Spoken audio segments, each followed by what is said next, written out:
আরে দাঁড়ান দাঁড়ান, যাচ্ছেন কোথায়? ভিডিওটা একদম স্কিপ করে যাবেন না প্লিজ, একটিবার হলেও দেখে যান। আজকে আমি একটা সুন্দর জিনিস বানিয়েছি যা ৮ থেকে ৮০ সবার পছন্দ হবে। Hello everyone, welcome to my new short video. তো কেমন আছেন সকলে? আশা করছি ভালো আছেন, সুস্থ আছেন। আজকে ছোট্ট একটা মিনি ব্লগ নিয়ে আমি হাজির হয়েছি উত্তর দিনাজপুর থেকে পায়েল। দেখুন, আম মাখা খেতে কার কার ভালো লাগে বলুন তো? অবশ্যই কিন্তু কমেন্টে জানাতে ভুলবেন না। আজকে বরের পছন্দের আম মাখা করেছিলাম, কিন্তু দুর্ভাগ্যবশত বর খেতে পাইনি, আমি খেয়েছি। তা আয়ানকে একটু কাটা নিমকি দিয়ে বসে রেখেছি, জানেনই তো মা তো বাচ্চা মানুষ নিয়ে কাজ করেন, আপনারাও তো জানেন আমিও জানি ঝামেলা কতটা। তাই দিয়ে দিয়েছি তার পছন্দের খাবার, কাটা নিমকি নিয়ে বসে খাচ্ছে, আর আমি এদিকে চটপট করে পাকা আমগুলো নষ্ট হয়ে যাচ্ছিলো জানেন। পচে যাওয়া আমগুলোকে ভালো করে মেখে টেকে খেলাম।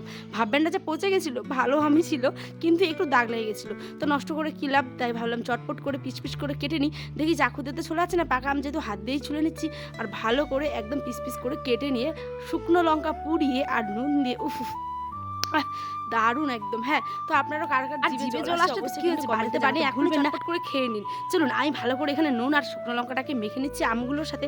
আর এই যে দেখুন কতটা টেস্ট হয়েছে। ইস! আমি তো অনেক অনেক অনেক খেয়ে শান্তি পেয়েছি আলহামদুলিল্লাহ। তো মিনি ব্লগটা এখানে, বড় ব্লগটা অলরেডি আপলোড দিয়ে দিয়েছি, দেখে নেবেন কিন্তু মিস করবেন না একদম।